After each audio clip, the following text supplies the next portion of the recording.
এইভাবে থাপা দিয়ে ধরছে আর ছাড়তেছে না। ধরছে এই জন্য দুনিয়ায় থেকে তোরা আমি টাকা দিয়ে আসলাম, আমার কাফনটা নিস না। যারা ওলিদের কেরামত বিশ্বাস করে না তাদের ওয়াজ কইতেছি। এটার থেকে আমি পয়েন্ট পাইছি মাশাআল্লাহ। যে এলাকায় হেরার এলাকায় ওয়াজ পরে পরে এইটা দিয়ে ওই হেরারে মাইর দেই, ওহন আর কথা কয় না।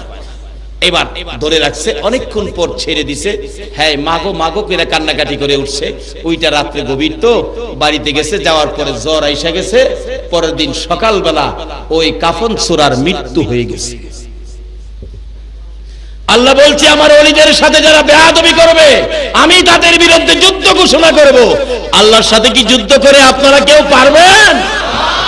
গাউসে পাকের জীবনীতে ইবাদত ছিল বিদায় ইবাদতের মধ্যে দাঁড় করাইছে সুর বেড়ারে 2 রাকাত নামাজ পড়।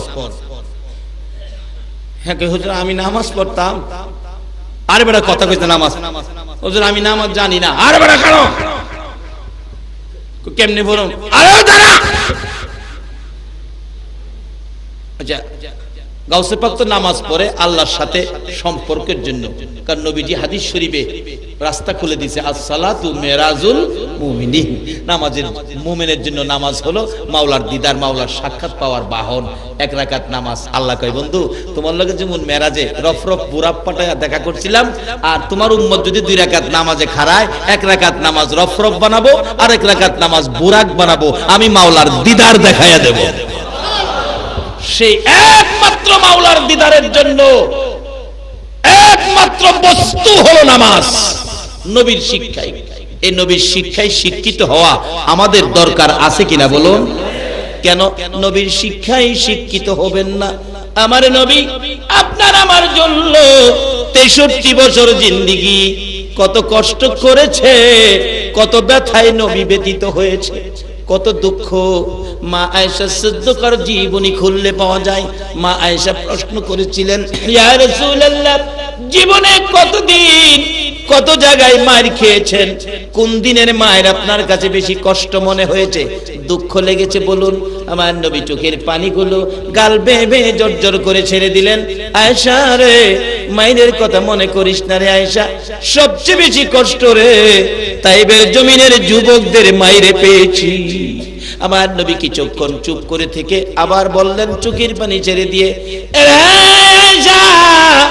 তাইবের জমিনের মায়ের কথা, তাইবের জমিনের দুঃখের কথা, কষ্টের কথাও আমি নবী বুইলা যায় রে যখন আমার গুনাহগার উম্মতের কথা মনে হইয়া যায়। কেন নবী মনে করবেন না? মা আয়েশা সিদ্দিকা বলেন আমার নবী তাইবের জমিনের মায়ের কত ব্যথা কত কষ্ট আমি একদিন প্রশ্ন করেছিলাম। আমার নবী গোসল করে হুজরায় ঢুকলে অনুমতি চাইলাম, ইয়া রাসূলুল্লাহ অনুমতি দেন আপনার চেহারা মুবারকে তোল মালিশ করব। তোল মালিশ করার জন্য যাইয়া দেখি আমার নবীর চেহারা এত সুন্দর চোখ ফিরানো যায় না। এই সুন্দর চেহারার মাঝে মাঝে কালো কালো দাগ, বসন্তের দাগের মতো চামড়ার ভিতরে গর্ত হয়ে আছে। মা আয়েশা হাত বুলাইয়া বুলাইয়া দাগগুলোর মধ্যে চিহ্নিত করে আঙ্গুল দিয়ে চাপা দিয়ে ধরে ধরে বলতেছেন, হুজুর হুজুর গো এই সুন্দর চেহারা এ দাগগুলো কিসের? আমার নবী চোখের পানি ছেড়ে দিলেন, আয়েশা রে ও আয়েশা সব কথা আমাকে প্রশ্ন কইরা জিগাইও, এই দাগের কথাগুলো আমারে জিগাইও না। এই দাগের কথা মনে হইলে আমার কলিজা মানাইতে পারি না রে। এই দাগগুলো হলো তাইবের জমিনের যুবকদের পাথরের আঘাতের দাগ। আয়েশা রে বিনা অপরাধে বিনা দোষে বিনা কারণে কোনো দোষ করি নাই, কোনো ব্যথা দেই নাই, কারো কোনো ক্ষতি করি নাই রে আয়েশা, বিনা অপরাধে বিনা দোষে রে যুবকেরা আমাকে চারদিক ঘেরাও করে মারতে মারতে সমস্ত শরীর ক্ষত বিক্ষত, একবার নয় দুইবার নয় 3 বার করে আমাকে বেহুশ করে ফেলেছে। আমি রক্তমাখা 2টা হাত বাড়াইয়া বলেছিলাম, এরে যুবকেরা আমারে কোন অপরাধে মারো, আমারে কোন দোষে মারো, আমি কি ক্ষতি করেছি, কেন তোমরা আমারে মারতেছো? তোমরা এইভাবে আমারে আর মাইরো না, আমি সহ্য করতে পারি না রে যুবকেরা। তোমাদের কি মায়া লাগে না, দয়া লাগে না? তোমরা শুনো আমার দুঃখের কথা। যুবকেরা রে আর মারিস না, আমার মা নাই, আমার বাবা না, আয়েশা কোনো কথাই শুনলো না রে। এইভাবে আমাকে মারতে মারতে 3 বার করে বেহুশ করেছে। ওই পাথরের আঘাতের দাগগুলো আমার চেহারায়। মা আয়েশা সিদ্দিকা বলেন, ইয়া রাসূলুল্লাহ, এই দাগগুলো যদি তাইবের জমিনের যুবকদের পাথরের আঘাতের হয়, নবী গো আমি জানি আপনার দোয়া আমার আল্লাহ কবুল করেন, একটু দোয়া করুন দাগগুলো যেন পরিষ্কার হয়ে যায়। আমার নবী কান্দে, রে আয়েশা, এই দাগ আমি দোয়া করে পরিষ্কার করব না রে, এই কষ্টের দাগ আমি রেখে দিলাম রে আয়েশা। হাসরের জমিন যেদিন কায়েম হবে, আদা দুপুরে সূর্য নেমে আসবে, সূর্যের তাপে মাথার চার ফেটে নাকে মুখে কানে দিয়ে মগজ গলে গলে বাহির হবে। ওই দিন আমার উম্মতেরা রে আয়েশা, ওই বিপদের দিনে নবী কই নবী কই কইয়া চিৎকার মারবে। ওই চিৎকার আমি সারা আমার উম্মতের কেউ শুনবে না। আয়েশা রে, ওই চিৎকার শুনে আমি নবী আমার বিপদগামী উম্মত গুলো লইয়া রে এক একটা দাগের বিনিময় কোটি কোটি গুনাহগার উম্মতের নাজাতের দাবি করব। আমার আল্লাহ বলেন, বন্ধু গো, তোমার 63 বছর জিন্দেগির মধ্যে কোনদিন তোমার সুন্দর চেহারায় আমি আল্লাহ একটা মশা মাছি বসতে দেই নাই, একটা পোকা মাকড় কামড় দিতে দেই নাই। ওই সুন্দর চেহারার পাথরের আঘাতের দাগগুলো উম্মতের নাজাতের জন্য রেখে দিলা। যাও বন্ধু, কথা দিলাম, তোমার উম্মত যারা হবে, তোমাকে যারা ভালোবাসবে, তোমার আদর্শে যারা চলবে, তোমার প্রেমের মালা যারা গলায় দিবি গো বন্ধু, হাসরের ময়দানে তোমার উম্মতের আমি আল্লাহ মাফ করে দিব। এরে বাবা যুবকেরা, ওই নবীর কথা শোনার জন্য, নবীর আদর্শ লইয়া যারা ওলি হয়েছে তাদের কথা শোনার জন্য, নবীর ভালোবাসায় যারা এই পর্যন্ত বসে আছো, আমার মন বলে তোমাদের জন্য আমার নবী ফুলসিরাতের ঘাটে বসে থাকবে। কে আপনারা মাহফিলের আয়োজন করেছেন? কে কোন মা আপনাদেরকে পেটে রাখছে? কারা এই রাত পর্যন্ত সময় দিয়েছেন? অবশ্যই আপনাদের জীবন ধন্য হবে, ভাগ্য ভালো হবে। ওলিদের রুহানি ফয়েজ আমার নবীর দিদার নসিব স্বপ্ন যুগে হয়ে যাবে ইনশাআল্লাহ। আসুন, আমি শেষ পর্যায়ে চলে গেলাম। এবার গাউসে পাকের আলোচনা দিয়ে আমি শেষ করতে যাচ্ছি। গাউসে পাক আল্লাহর ওলি ডাকতেছেন নামাজের বিছনায়, দাঁড়া বেটা দাঁড়া। দাঁড়াইছে কোন? তো আমরা তো নামাজে দাঁড়াই আল্লাহরে খুশি করতাম, নবীরে পাইতাম। এই সূরা বেটা তো নামাজে দাঁড়াইছে কি আল্লাহ খুশি করতো? জান্ডা বাঁচাইবার লাগিয়া। হ্যাঁ, নামাজে দাঁড়াই কই কেমনে যে যাইতাম বাড়ি তাজগা, কপালে কি বাড়ি নাই? এদিক দিয়ে হাই চিন্তা করে জান বাঁচাইতো, আর গাউসে পাক দিলে হাত তুলছে, আল্লাহ আল্লাহ গো, আমি আব্দুল কাদের সুরের আইনা নামাজের বিছনা দাঁড় করাইছি, আমি যদি একটা সুরের নামাজের বিছনা টানতারি, আচ্ছা একটা সুরের নামাজের বিছনা আইনা যদি ভালো করতে পারে, তা আল্লাহর ওলি কি কাজটা খারাপ করলো না ভালো করলো? তাহলে তাদের জীবনী সমাজে আলোচনা করলে কি সমাজের উপকার হবে না ক্ষতি হবে? এক কিসিমের লোকের আছে এগুলিও মানে না, বেদাত বলে, বেদাত খালি কয় বেদাত। আপনাদের চট্টগ্রামে কম, কারণ চট্টগ্রামে এই কথা কই না কম, আমাদের এলাকায় এগুলি নিয়ে বহু ধাক্কা ধাক্কি হয়, বেদাত বেদাত। তা আমি আবার স্টেজ উঠতে বাবারা, বেদাত শুনলে আপনারা আতঙ্ক করেন না, বেদাত মারাত্মক কিছু না। বেদাত শব্দের অর্থ হলো নতুন কাজ। কি জিনিসটা সহজ হয়ে গেছে না?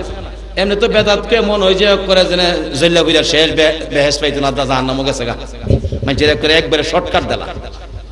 আমি বললাম যে আতঙ্ক হইেন না, বেদাত মারাত্মক কিছু না। বেদাত শব্দের অর্থ নতুন কাজ। বললাম যে ভাই ওয়াজ করে বেদাত, এই বাইরে কইেন এই তার বডির মধ্যে জামাটার মধ্যে 17টা বেদাত। এইভাবে সিলি দিয়ে নবীজি নবীর আমলে যেগুলি ছিল না, নবীর পরে যেগুলি বাইরেছে এটিও বেদাত। আচ্ছা নবীজির আমলে মাইক ছিল, মাইক মাইক দিতে বেটা ওয়াজ করতেছে, বেদাত কইতাছে, হ্যাঁ গইদি পল্লে নম্বরের বেদাত সামনে লয়ে লইছে। চিন্তা করছেন নি? এই সাধারণ মানুষের না এই বেদাত বেদাত কইয়া একটা বিভ্রান্তির মধ্যে ফেলাই দিছে। এই আজকে তুই ক্লিয়ার হন, বেদাত কিছু না, বেদাত আতঙ্কের কিছুই না। বেদাত শব্দের অর্থ নতুন কাজ। এই মাইকটা দা ওয়াজ করুন, এটা তো বেদাত। এই যে ভিডিও করতেছে ক্যামেরা দিয়া, এটাও তো বেদাত। ফিজের রাস্তাটা হাঁটেন, এটাও বেদাত। রিক্সা তুডুন বেদাত, সিএনজি তুডুন, ওখানে নতুন বেদাত হলো গ্যাসের গাড়ি তুডুন। যে মৌলবী গ্যাসের গাড়ি তুইটা ওয়াজ করতে কইবো বেদাত, এই মৌলবী রাজি হইলেন না, ও তুমি হলো সবচেয়ে বড় বেদাত।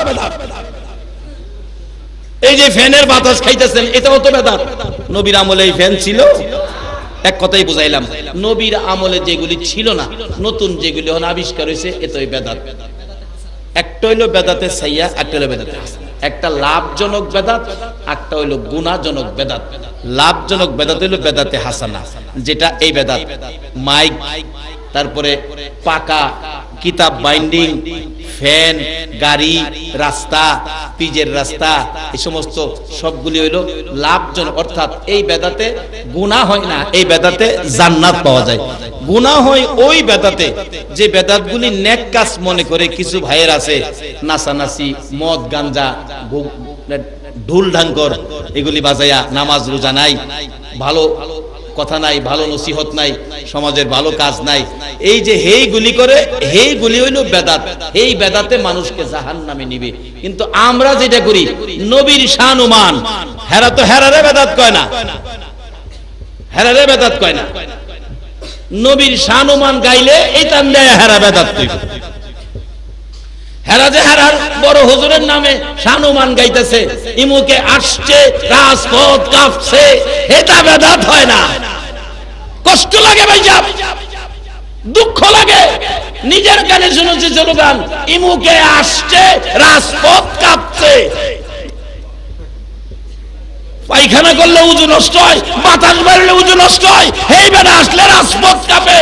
যার উসিলাই কুল কায়নাত, যার প্রস্রাবকে শুধু প্রস্রাব বলা যায় না, প্রস্রাব মুবারক বলতে হয়। যে নবীর প্রস্রাব খেয়ে ফেললে জাহান্নামের আগুন হারাম হয়, হে নবীর আলোচনা করলে বেদাত হয়। আর পায়খানার প্রশংসা করলে বুঝি রাজপথ কাঁপে।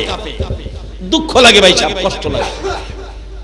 এগুলি নয়, সঠিক জিনিস সাধারণ মানুষের কাছে পৌঁছে দাও, এ হলো আলেম ওলামাদের দায়িত্ব।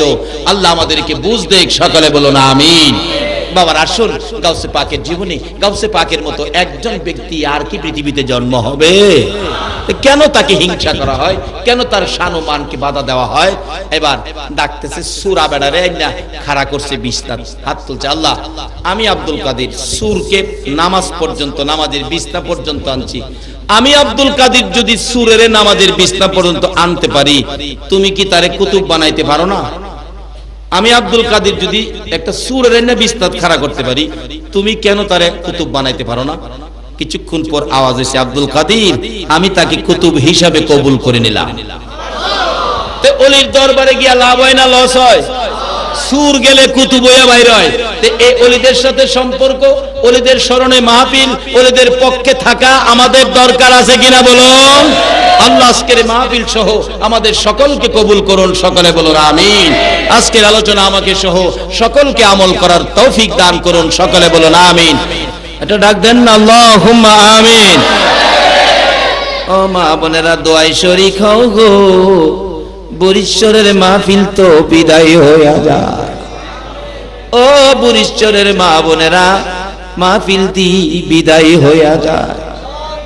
রব্বুল আলামিন বরিশ্বরের জমিনে আল্লাহ আশিকে ওলি, আশিকে রাসূলগণকে নিয়ে তোমার শাহী দরবারে হাত বাড়াইলাম। মাউত একবারে খালি হাত বাড়াই নাই। তুমি যার প্রেমে কুল কায়নাত সাজাইছো, যার উপর 24 ঘন্টা দুরূদ ও সালাম পাঠ করতেছো, ওই নবীর উপর দুরূদ ও সালাম মদিনা পাঠাইছি গো আল্লাহ। আমাদের দুরূদ ও সালাম গুলো পাখির মতো উড়াইয়া উড়াইয়া দয়ার নবী, মায়ার নবীর কদম মুবারকে পৌঁছাইয়া দাও। দরুদ সালাম উসিলা করে, আজকের মাহফিল উসিলা করে আমরা যারা হাত বাড়াইছি, আমাদের তামাম জিন্দেগীর গুনাহগুলো ক্ষমা করে দাও। মাবুদ, আমরা জানি না কিভাবে ডাকলে আমরারে ক্ষমা দিবা, আমরা জানি না কিভাবে ডাকলে তুমি খুশি হইবা। তোমার নবীর উপর দুরূদ সালাম মদিনা পাঠাইয়া গাউসে পাকের জীবনী আলোচনা শেষ করিয়া তোমার শাহী দরবারে হাত বাড়াইছি। আল্লাহ গো, তোমার নবীর উপর দুরূদ সালাম গাউসে পাকের জীবনের উপর উসিলা করে আমরা যারা হাত বাড়াইছি আমাদের তামাম জিন্দেগীর গুনাহগুলো ক্ষমা করে দাও। ইয়া আল্লাহ, কে কত গুনাহ করেছি তুমি যদি হিসাব জিগাও গো, আমরা কেউ হিসাব দিতে পারবো না। শুধু শুধু লজ্জা পাবো। আমরা আখিরি নবীর উম্মত, লজ্জা দিলে তোমার কি লাভ হবে গো আল্লাহ? লজ্জা দিও না। কার জীবনে কত গুনাহ হিসাব জিগাইও না। কে মেয়ে, কে পুরুষ, কে যুবক, কে বুড়া, কাউরে কিছু কইও না। এই মাহফিলের উসিলায় আমরা তুমি মাফ করে দাও। ইয়া আল্লাহ, মা বাবা যারা দুনিয়াতে আছে হায়াত বাড়িয়ে দাও। মা বাবা কেমন জিনিস পূজার তৌফিক ছেলে মেয়েদেরকে দান করে দাও। ইয়া আল্লাহ, দাদা দাদি, নানা নানি, শ্বশুর শাশুড়ি, আলী আওলাদ, বংশধর, ময় মুরব্বী, পাড়া প্রতিবেশী, খানদানবাসী, মহব্বতী, খাস করে বুড়িচরের জমিনের নিচে, তামাম পৃথিবীর জমিনের নিচে যত মোমেন মোমেনাত ঘুমিয়ে আছে সকলের কবর জান্নাতের বাগান বানাইয়া দাও। মাবুদ গো, এই মাহফিলের আয়োজন যারা করেছে, এই সোনার ছেলেরা, লক্ষ্মী ছেলেরা, একটা মাহফিল সাজাইতে কত কষ্ট, কত মানুষের কাছে গেলে কত কথা কইয়া ফিরাইয়া দিত, কত জনে দমক মারতো, ছেলেগুলি দমক সহ্য করে জান্নাতের বাগান সাজাইছে গো আল্লাহ। এই ছেলেগুলো রে তুমি কবুল করছো নি, এই ছেলেগুলো রে তুমি কবুল করছো নি গো আল্লাহ। এই আয়োজন যারা করেছে, এই আয়োজনে যারা সাহায্য সহযোগিতা করেছে, বুদ্ধি পরামর্শ দিয়েছে, দেশে বিদেশের থেকে যারা মাহফিলের খরচ যোগাইছে, আল্লাহ তাদের বংশধর ময় মুরব্বী যারা কবরে, সবাইকে তুমি মাফ করে দাও। আল্লাহ গো, আজকের মাহফিলে যারা দূর দূরান্ত থেকে আসছে সকলের আত্মীয় স্বজন বংশধর যারা কবরে, মাফ করে দাও। আমরা যারা হাত বাড়াইছি আমাদের সকলকে তুমি নেক হায়াত বাড়াইয়া দাও। আমাদের মধ্যে যারা অভাবী, অভাব দূর করে দাও। যারা বিমার শেফা করে দাও। যারা নামাজি, নামাজ কবুল করে লও। যারা নামাজ পড়ে না, নামাজের বুঝ দান করে দাও। ইয়া আল্লাহ, যারা ব্যবসা করে ব্যবসায় বরকত দাও। যারা চাকরি করে পদোন্নতি দান করে দাও। যারা গৃহস্থী করে জমির ফসলে বরকত দাও। ইয়া আল্লাহ, যারা বিদেশ থাকে সকল প্রবাসীদেরকে তোমার কুদরতি হাতে দিলাম গো আল্লাহ। সকল বিদেশি ভাইদেরকে তুমি হেফাজতে রাখো গো আল্লাহ। যারা বিদেশ যাবে চেষ্টা করতেছে তাদের মনের আশা পুরা করে দাও গো আল্লাহ। যতগুলো দরখাস্ত করলাম সবগুলো তুমি কবুল আর মঞ্জুর করে নাও। সাল্লাল্লাহু তাআলা আলা খায়রি খালকিহি মুহাম্মাদি ওয়া আলা আলিহি ওয়া আসহাবিহি আজমাইন বিহাক্কি লা ইলাহা ইল্লাল্লাহু মুহাম্মাদুর